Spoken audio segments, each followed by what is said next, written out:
अब से कुछ देर पहले जो हमारी सीनियर लीडरशिप की मीटिंग थी वो ख़त्म हुई है। इस सीनियर लीडरशिप मीटिंग में फैसला ये किया गया है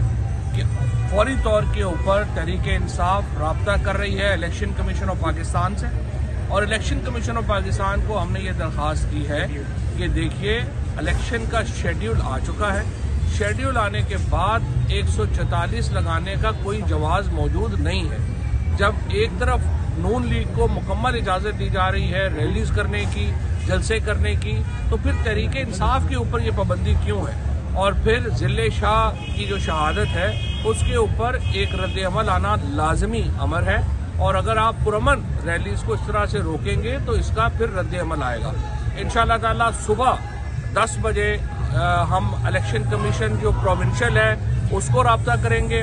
नेशनल इलेक्शन कमीशन को राब्ता करेंगे, और हमें पूरी उम्मीद है कि इलेक्शन कमीशन 144 का जो फैसला है पंजाब हुकूमत का उसको कालअदम करार देगा और रैली अपने प्रोग्राम के मुताबिक